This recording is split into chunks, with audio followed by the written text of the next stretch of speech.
What's going on, everybody? We're back. It's a Sooners Illustrated podcast, episode 19 on this Monday, September the 18th, 2023. Josh Callaway, James Jackson, no Tom Green today. He's tied up with some other things, so it's going to be just James and I on the program today. James, Tulsa in the rearview mirror. First road game, kind of. I mean, it was a road game, but, not a big one. Big one this week, though, Cincinnati. Looking forward to it, man. Are you pumped up to get out to Ohio this weekend? A little different. Hey, man, we're flying out now, so it's a very different situation Yeah. than all of us carpooling down to Tulsa. So yeah, we'll see what happens. We had some hot takes in the ride home. We might have to touch on that here later on. But yeah, getting on the road, man. Glad to see. Glad to be back on the podcast. And I missed last week because of softball coverage. All the breaking news that came from that just had to tally that up real fast. So I'll do it without Tom this week, and we'll see how it goes. Yeah, Tom busy knocking out some other stuff. He's a bit swamped with some other things, working on some other cool stuff for Sooners Illustrated. So just James and I today. Be a little bit of a shorter show, I'm sure, with just the two of us. We're going to recap the Tulsa game, obviously, kind of expound on it, give our full reaction a couple days removed. We'll also look at the Big 12 a little bit going into conference play starting this week. Conference is looking shaky, to say the least, after the really the whole season to this point, but especially last weekend. Not good for the Big 12. We'll also glimpse ahead a little bit to Cincinnati this weekend. But yeah, a bit of a different road trip when you're having to hop in a plane as opposed to just an hour and a half north or so up to T-Town. But we're looking forward to it. Fired up. We're all going to be there, Tom, James, and I. So fired up for it, and we'll get there, preview that ball game for you in due time. But first, let's get into the weekend a little bit. We'll stretch this thing out and talk about what Oklahoma did over the weekend. Whipping up on Tulsa, 66-17, of course, was the final. James and I did a recap on the field after the game. You can listen to that or watch it on the YouTube, but we'll get into some of that stuff again here in podcast form. James, obviously, they won the game by near 50 points. It was a little dicey, if you want to call it that, for a little while in the second quarter where Tulsa, Cardell Williams came into the game and gave them fits for a while, a couple of drives with some coverage busts, and they got in the end zone a couple times. But defense found their footing again. Obviously, overall, a dominant showing. I guess, for lack of a better way to ask you, did you leave the game more confident in Oklahoma, less confident, or just more of the same, beating up on an inferior opponent?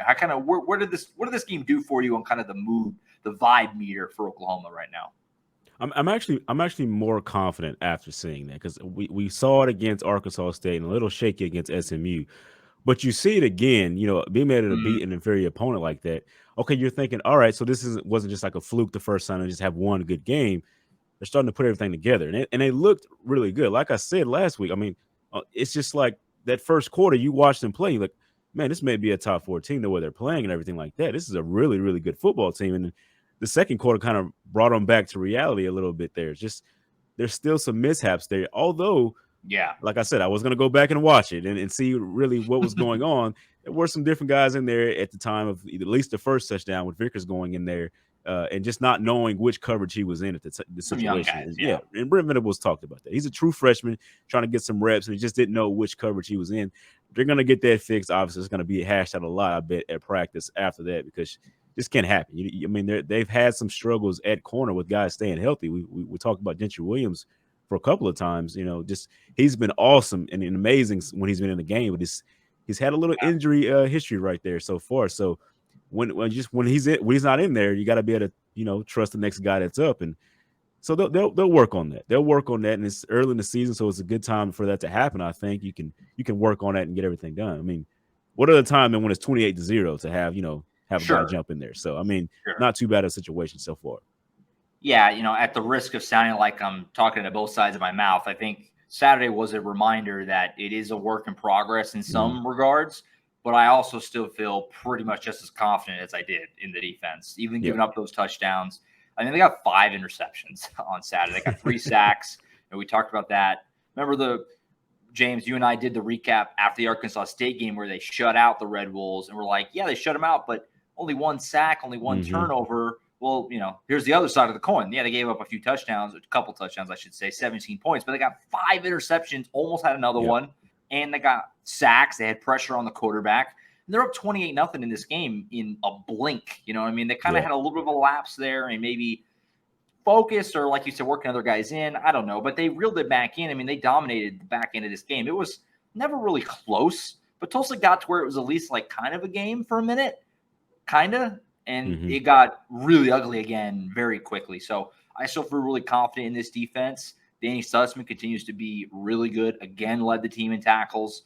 Like you said, the secondary is just playing well. Kendall Dolby interception, Key Lawrence interception, Gentry Williams interception. Like I just mentioned with the pass rush getting in there. Even Trace Ford got an interception in this game. I mean, they're kind of playing well at every level of the defense right now. There's not really one spot on the defense that you're feeling like is too glaring of an issue. The D tackles had probably their best game. DeJohn Terry, Isaiah Coe, and that group. So, yeah, defensively, I mean, would you rather have not had those lapses in the middle there? Sure, obviously, but they reeled it in pretty quick. And, I mean, Tulsa, for the most part, outside of that stretch, was, kind of really having a hard time. So I'm not too concerned really with that. I'm looking at the overall picture, I guess, more than just that stretch there in the second quarter. Yeah, and it was just the second quarter pretty much in this game. Right, I mean, right. We've seen at OU, we've seen so many games where it's the entire game. You're trying to fight your way. And, it's taken like Heisman level quarterback play for OU to win the games over the last recent years, and they don't necessarily need it anymore with the way the defense has been playing over this short stretch of games that we've seen so far. So, like I said, that's a good thing to see. Obviously, teams are going to score points. They have talented guys on the other side of the field as well. That's going to happen.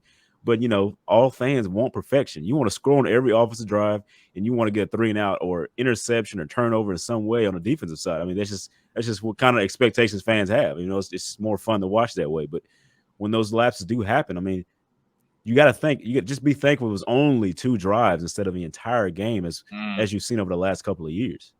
Yeah, 15 tackles for loss on Saturday. That's a healthy number, and you're feeling good about that. And it was a good point. It was brought up at the press conference today with Ted Roof. Getting to face Cardell Williams, because I think that switch up clearly. Roman Fuller, who started the game for Tulsa, God bless him. He was having a rough go. He was having a rough time. 3 interceptions. They were down 28-0, like I said, in a blink. They go to Cardell Williams, who's a different quarterback, a little more mobile, a little more athletic, and it gave him problems for a little bit. But they, like we said, they reeled it in, and that, in the long term might be a good thing. You're coming up, we're talking about a little bit later, you're coming up against a quarterback this weekend who is very mobile, very athletic. So you're not going into that completely brand new. The quarterbacks they faced before, JT Stroud, Arkansas State, Preston Stone, who I talked about, was really impressive, but he's not a guy who's going to just scramble all over the place on you. Having that experience with Cardell Williams kind of burning them a little bit, I think maybe serves as a little mini wake-up call before Emory Jones and then some of these other guys down the road. So overall, defensively, you've given up 28 total points in 3 games. I mean, defensively, you're still feeling really good about things. You have a top 5 scoring defense right now. Again, they haven't played great teams, although SMU, I think, is going to wind up being a pretty solid team. The competition will get better, but right now, I think it would be – I don't think I'm saying anything that's crazy. I think everybody would agree. The defense is still doing a lot of things to really, really like through a few games here. And you talked about the difference between the 2 quarterbacks with Fuller and Williams. Fuller's just not as mobile as Williams was. So the pressure that the defensive tackles, and you talked about them as well, the pressure they were getting was really affecting where he could place his feet and get to set off the throw the right way that he wanted to. So just he had to make the reads quicker than he wanted to, and was making just the balls that were just easily intercepted, easily just going up and getting it over a guy that you should be better than with the way that everything's recruited in the offseason. But when Williams goes in there, then he can make a little bit more action. And you got to think OU made an adjustment to kind of stop that in the second half, because the third and fourth quarter was just 3 points scored for that offense. And Williams no longer look like a guy that was going to carve them up for the rest of the way. So you got to shout out to the defense for that. Ted Roof and everybody like that, Brent Venables, figuring out what Cardell Williams was doing to them to shut it down. And that gives you confidence going into the Cincinnati week. As you said, there's a mobile quarterback over there. So they figured it out, and they're able to make adjustments and do good things from that. So that's a good sign. Absolutely. Offensively, the offense is in a weird kind of place right now, because I feel like, the fans, and I'll loop myself in, are kind of still like a little wary of this offense, even though the numbers are outrageous. I mean, obviously 66 points on Saturday, 59 of that from the offense. Obviously, you had the Danny Stutzman pick 6. they're pretty much moving right down the field with these. Obviously, you had the SMU game where we all were wondering what the heck was happening for a couple of quarters, and then they ramped it back up in the fourth to put that game away.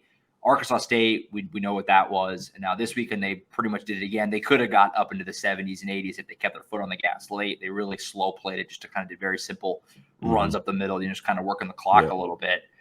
This offense, James, I guess, right now they're throwing the ball. Obviously, they're passing specifically to the wide receivers at an extremely high level. You had three guys go off in this game: Jalil Farouk, Nick Anderson, and Angelo Anthony, all went for over 100 yards, which is a rare thing to have three guys go for a Benjamin. Angelo Anthony's been doing it all year. Farouk has officially turned the corner to being back to Jalil Farouk. And Nick Anderson is the breakout star so far of the season so far for Oklahoma offensively. This past game is really good. Dylan Gabriel, 28 of 31, over 400 yards, kind of getting into that Heisman conversation, at least on the fringe of it. Really early for that kind of talk, but right now, at least on the fringe of it. Specifically through the air, you got to feel like Emmett Jones, with what he has done with this group, that receiver core is playing at a really, really high level and is really, really deep right now. It's hilarious in hindsight that was looked at as a weak spot in the offseason, because right now it's looking like massive strength right now.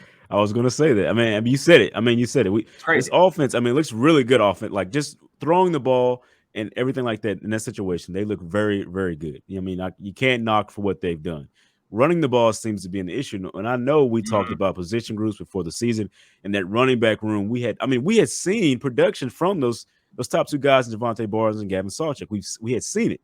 And that's the explanation for why we were so high on them. We hadn't seen it so much from the wide receiver room, and man, they just blown it out of the park. The wide receiver room has been outstanding so far. Nick Anderson having his Randy Moss type of game, a situation like that, it's crazy. I like your tweet that you tweeted out Randy Moss for anybody else. I thought of immediately. Yeah, Oklahoma Athletics took that from you afterwards, but that was you first. I'll give you props for that. But man, he had a great game, and it's running the ball right now that seems to be where they're struggling at. Maybe they're not running the right plays just yet. Maybe that's what it is, trying to get the offensive line situated first. I'm not entirely sure why it hasn't worked as well as it has, because they've seemed to given, each guy at least a half of them getting a majority of the carries. We talk about that running back room, and there's been flashes here and there from certain guys like Tawee Walker and Marcus Major. But you're trying to see what's going to happen from now on, because Gavin Sawchuk was the guy that was, they were really trying to feed him during that second half and trying to get him going, because he's been banged up. I think it's a hamstring injury that he's trying to come back from, but just trying to see where he's at, because we asked Jeff Lilly about this at the presser today, just like, what's going on with the running back room? Are you actually going to have, one guy, or is this going to be the hot hand? What is it going to be? And he's like, we're just going to ride the hot hand from here on out. Like, that's what it was. We were trying to get Gavin the ball in there and see what he could do, which is what you want to do. You want to give everybody a chance to show what they can do, but now it's going to be the hot hand going forward. So that'll be fun to see which running back goes out there now, because the hot hand could be any of them at this point. Yeah, the running game is in a weird place. I think the offensive line is maybe, is not really, I think, performing at quite the level that they'd like it to be. I think that's a fair assessment at this point in the season. And then also, like you're kind of saying, this, the first 2 weeks we came on the show, the two of us and Tom, and we were like, where are Javonte Barnes and Gavin Sawchuk? Why aren't they more involved? Why aren't they getting the ball? And Saturday they did, but Marcus Major and Tawee Walker, 0 carries between the two of them. Tawee Walker went for over 100 yards before, and I don't know. And again, at the risk of sounding like I'm, again, talking both sides of my mouth a little bit, I don't know. I think Barnes and Sawchuk should be your guys. You should build around them. They should get the most carries. But I was surprised to see Major and Walker essentially eliminated completely when they've done nice things, especially Tawee Walker. I mean, he had a career day against SMU the week before.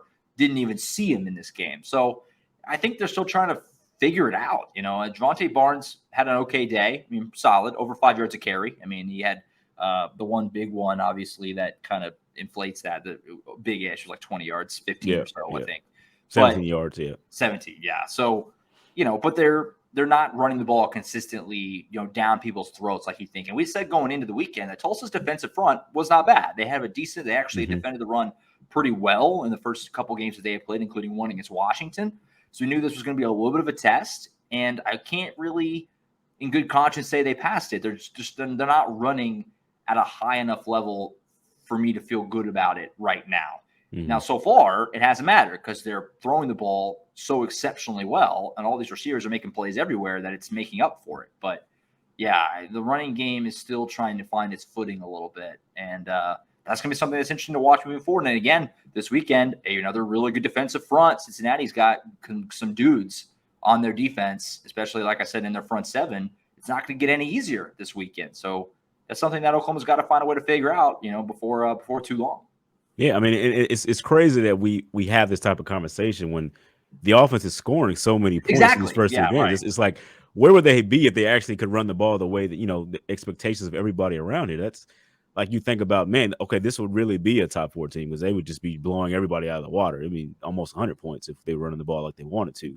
But yeah, just like I said, just the offensive line trying to get that situated, I think, first before they try to do too much. Because I don't think we've even seen a counter. Have we seen a counter play yet from the offense? It's just really just like a handoff from the shotgun formation and just going from there, trying to hit a hole as quickly as you can. And then you got the one-on-one matchups you got to win. I mean, it seems like a tough situation right now for the running backs, just trying to, get them more behind the blockers. Let's see if we can get that situation started now that we're getting into Big 12 play where everything really, really matters, the conference play and everything like that. Maybe we'll see a counter here and there because OU is like over time has been very good at running the counter situation. So where is that at? And I want to see that more often, at least in the next game, just see where it's at.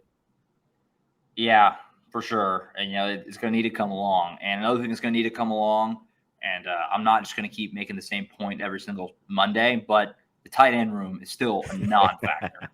Austin Stogner, the wide receivers are too good. Stogner a lot. The wide receivers are too good.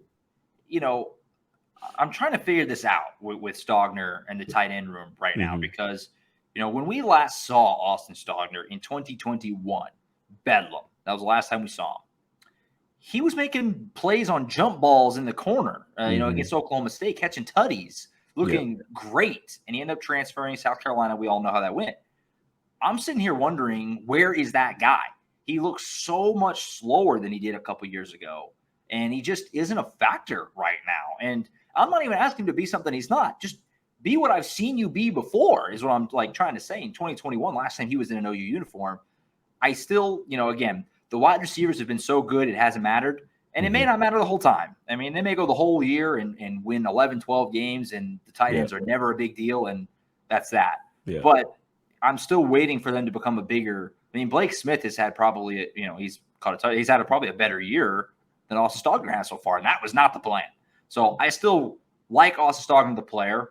I still think he can be really good, but he just hasn't so far. So far, he's been massively below what I thought he could be as an offensive weapon. I mean, because he hasn't really been one at all in the first few games. Are you worried about that so far? I mean, I think early part of the season. I think we've talked to Jeff a little bit about this before the season. I mean, he's talked about that wide receiver room is 6 guys, 7 guys deep, right?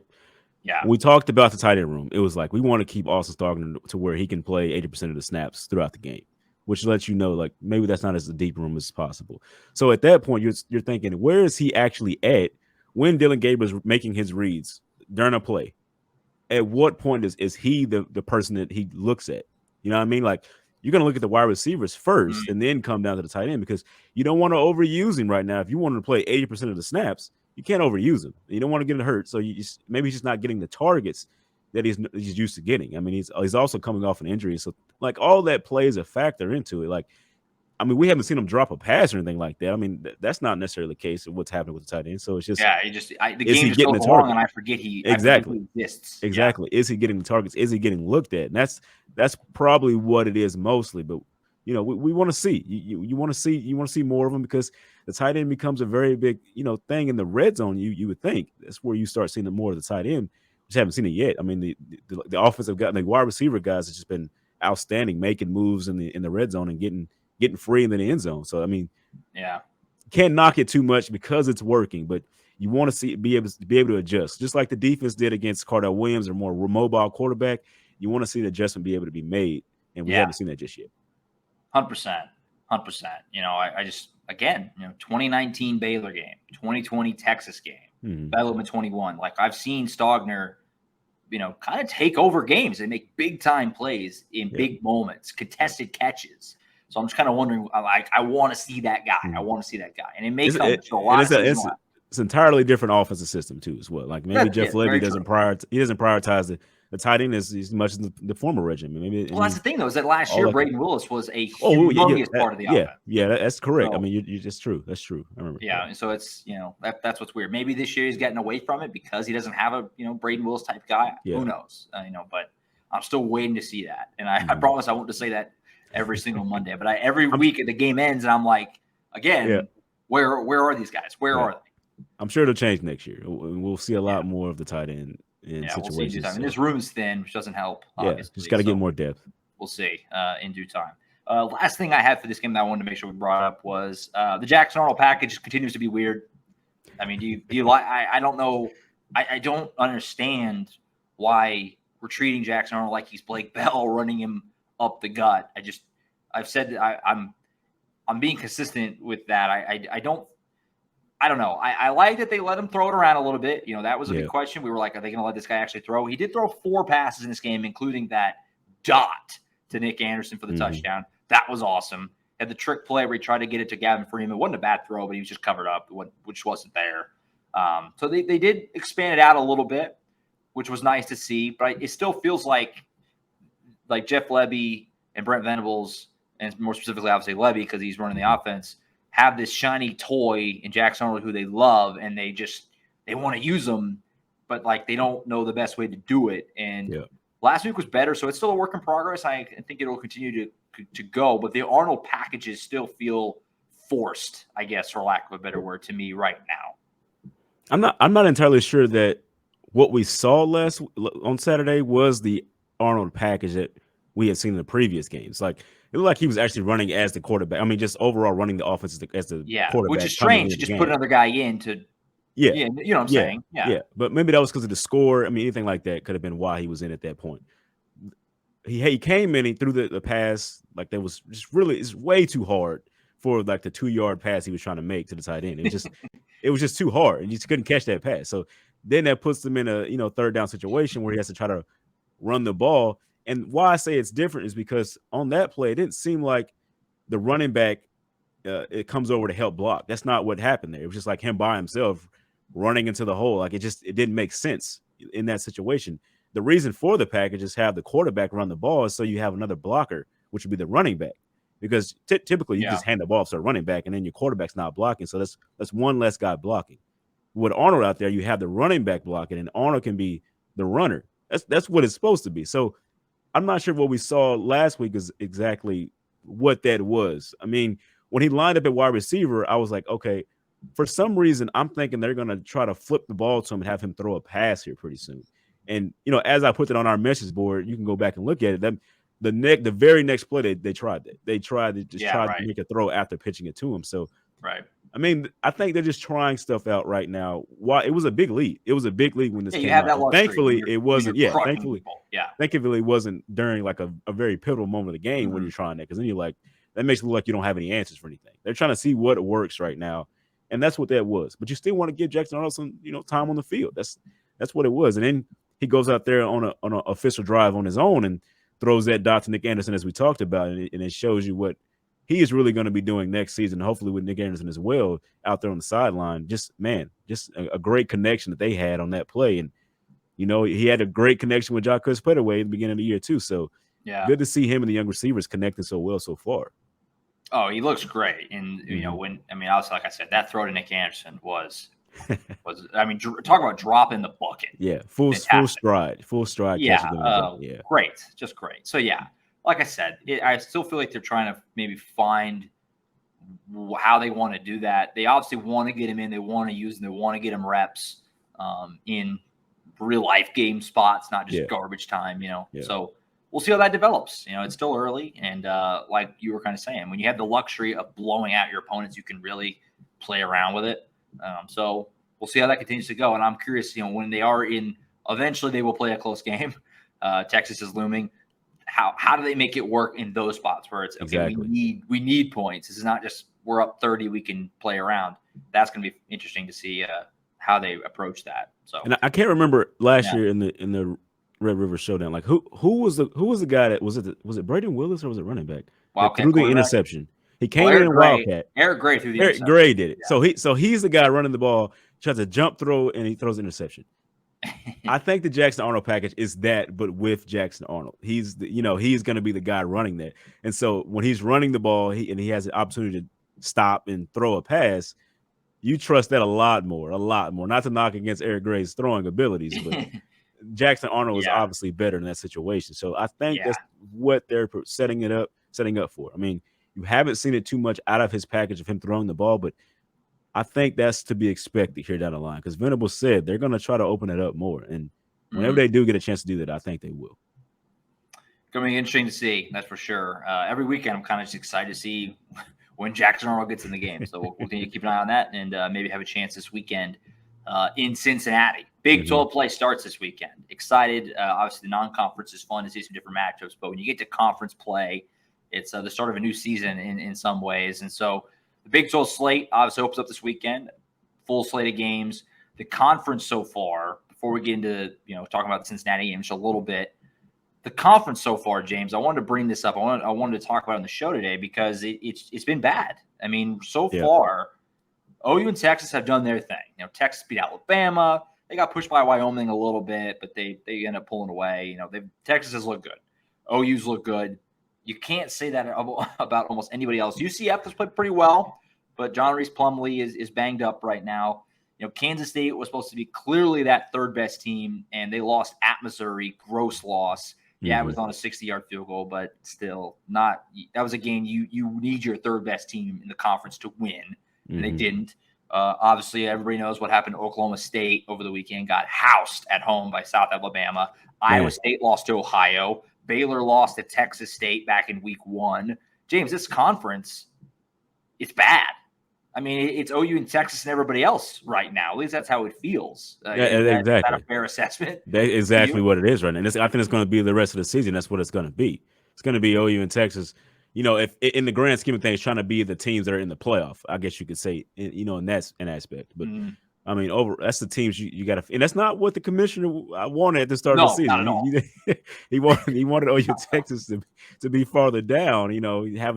Having the next guy type of step up here and there. Maybe they're trying to claim Colorado at this point. Maybe they're claiming Deion Sanders and all them for what they've done so far. But yeah, man, just OU and Texas is the front runners overall. I mean, the Red River Showdown is going to be such a great game, and to see where these two teams are going to be, because that's going to decide a lot.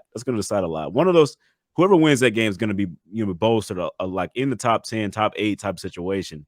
Whoever wins that game, no matter what happens, I think that's where it's going to be, because I think both teams should be undefeated by the time that they get to that game. And week 6, right? Week 6, we should be 5-0 at the time. So that, that's the big game. Those are top 2 teams in this conference, man. Because Kansas State losing, they didn't look like they had looked early in the season, and teams like Baylor and TCU haven't looked good at all. Which the teams you were thinking maybe they're going to be the ones to take over a little bit more when OU and Texas leaves. They just haven't looked that way so far. It's unfortunate. The conference is going to be weak. So, I mean, potentially OU's only, ranked win could be against Texas this season with the way the schedule and the rest of the Big 12 schedule looks. I mean, that would be unfortunate. So they would have to win this game, I think, to really put themselves in the spotlight of trying to be a playoff team. I mean, you still have the Big 12 championship game, which can change a lot of things, but I think that's the main thing right now. Yeah. Has there ever been a sadder tweet than when the Big 12 tweeted from their official account, ranked teams this week, and it was just OU and Texas? I mean, they got ratioed and dunked on so hard. The new Big 12. I mean, I guess it's not fair, because if you're going to do the new Big 12, you have to include Colorado. Colorado. But the Big 12 currently has no ranked teams outside of OU and Texas, so obviously won't be in the conference moving forward. It's a rough go over right now. Like we didn't even mention, Texas Tech lost their opener to Wyoming. Now, I will say to give a little credit where it's due, I guess, if you want to do that. BYU did go beat Arkansas in Fayetteville over the weekend. That was a bit of a surprise. BYU had looked a little rocky. They're undefeated. Who knows what that'll be down the road, but that was a nice win. Cincinnati, who we'll see this weekend, they lost at home to Miami of Ohio in overtime. Not a loss that they should have happened for them. So yeah, it just hasn't been pretty for the Big 12 in the non-conference so far. And we'll see what happens now that we get an actual conference play. But as it stands today, September 18th, I think the world is betting on that Oklahoma and Texas are going to play twice. They're going to play on October 7th, and they're going to play again in early December because they're the two best teams in the conference. And we'll see how things actually play out. Things get crazy. Texas and OU have both dropped some games that nobody thought they would the last couple of years. It happens. It's football. It's college football. It's sports. But on paper, clearly the two best teams and the only two teams that have a shot at making the playoff at all are Texas and Oklahoma. Josh, I want you to remind me about something here real quick. What was your hot take before the season started? You asked me and Tom to come on here. Well, Tom and I to come on here and give our hot takes. Tom said Tom's hot take was Andrew Anthony is going to lead this receiver room and receptions, things like that. Which so far that looks pretty good because looks good. Yeah. My hot take was OU was going to go 11-1 this year. They're gonna lose the Red River Showdown and then beat Texas in the Big 12 championship game. That's what my hot take was. That also looks like could be the case in the situation. What is yours? Can you remember? Can you think back? I had to look it up. I kind of forgot. Although I did remember as I was looking, but I looked up because I wrote all this stuff down. I had Peyton Bowen as Big 12 Freshman of the Year. That was my bold prediction. That didn't even seem like a hot take. I should have let you get away with that. Oh, hey, you're doing hindsight now just because he's looking great. Yeah, I get. Well, we all knew he was going to be great. Are looking good though. Yeah. We all of us are looking good then. If you put that in there as well, I mean. Yeah, Tom also had a bonus one. He had top 50 scoring defense, which also looks good. They're in the top 5. Wow. I mean, hey, those are nice hot takes. Hey, come to Sooners Illustrated. You want to see some real coverage, man. We got it right here. Predictions and everything, man. Yeah. So no, you calling the Big 12 championship game rematch is that's his look. I mean, it's still very early, but looking great right now. I will concede that for sure. But so Big 12 looking rocky. We'll see how it goes right now as we enter into conference play this weekend. It's you're kind of wondering where are the good teams. So we'll see what happens. Oklahoma State, Iowa State this weekend. First 1 to 10 points wins, I guess, out there in Ames. That's going to be a gross ball game. Put it that way. Gross ball game. Our ball game is Oklahoma and Cincinnati. On Saturday, it's an 11 a.m. Central Time kick. It'll actually be noon local Eastern time zone out there in Cincinnati. That's going to take an adjustment. I'm going to be thrown off all day. I've covered a lot of 11 a.m. games. I don't think I've ever covered a noon kick because they're always 11 a.m. in Central Time in Oklahoma. This is going to be an interesting game. This is probably I think that this is Oklahoma's biggest test so far. I think SMU is probably a better team, but that game was in Norman. This game will be in Cincinnati. Obviously, yes, Tulsa was a road game, but not really. It was like 75 OU fans in there, maybe even more than that. It was an OU home game essentially. I mean, when you can get a sack and then hype up the fans and it's your fans cheering for you, that's how bad. We didn't talk about this on the wrap. I don't think we should have. How awkward was it when the Tulsa MC guy is like trying to hype the crowd and it's just crickets because it's all OU fans. It's OU fans. Yeah, it was some awkward moments. Yeah, it's a tough spot for Tulsa. I mean, because a lot of Tulsa people are going to be fans of either Oklahoma or Oklahoma State. So sure, Oklahoma's in town, so those fans that don't really get to see them are going to be there. So they take it over. I mean, what can you do? This weekend will not be like that. Cincinnati, it'll be a true home field advantage for the Bearcats. Obviously, OU fans travel extremely well. There will be OU fans there. They go no matter where OU plays. OU fans get there. One of the best traveling fan bases that there is. But obviously, this is going to be a real life home game for Cincinnati. It'll be Bearcat contingent. I don't know if it's a sellout there or not yet, but I imagine it'll be a really big crowd because everyone gives their best shot for Oklahoma. I've always said this. Covering OU is one of the most fun teams to cover because when you go on the road, you get everybody's best game day atmosphere. That's the best that they can deliver because everybody gets up for OU. So Cincinnati, I don't know what it's like on a regular Saturday afternoon against East Carolina or whatever, but when it's Oklahoma, we're going to see the best version of Cincinnati. And so it'll be crazy. It'll be the first time on the road for some of these guys. First time on the road, really, for Jackson Arnold and Peyton Bowen and all these young guys. Excited to see that. And like we said, Cincinnati does have some players. Defensively, they've got some dudes, especially on their front seven. Emory Jones, while not a future NFL quarterback, probably is very athletic. He can move around. He can make plays. So this will be a challenge this weekend, James. I'm excited to see it. We're going to, you kind of always got to say this. We're going to learn a lot more about Oklahoma this weekend. I don't know how much we really learned from the Tulsa game. We're going to learn something this weekend in this game. I'm going to be I'm going to be so surprised if Cincinnati doesn't sell out this game. Honestly, Oklahoma's coming in, and not only that, it's your first time in the Big 12. You have to sell that game out. It's the big. You're back on the big stage. This is the moment for the team. I mean, when you look back at teams that not even beat OU, just give them a run for their money. That next recruiting class looks really, really good. Like Tulane, they look good. Boise State, you talk about them. They were on the map for a little bit there. Mm-hmm. I mean, Army even had a good game against OU a while back, and they did really good the next season. I mean, just having a good game against OU helps a program out a lot. So just to not have your fans come out will be detrimental for this conference and what Cincinnati wants to do. I mean, that can't happen. Looking at the X's and O's and things like that. We talked to Jeff Levy today, and he was like, the defensive line for Cincinnati is probably the best we've seen so far this season. Just the defensive line alone, that front. And so he's really curious to see what his offensive line is going to do and how they're going to run the ball against that situation. That's the big question, I think, going into this game. You're going to ask it on Thursday, so I'll wait until to give a full breakdown. But that's for sure. That's the big question, I think, going into this game is that defensive line against OU's offensive line and all the question marks that OU has right now.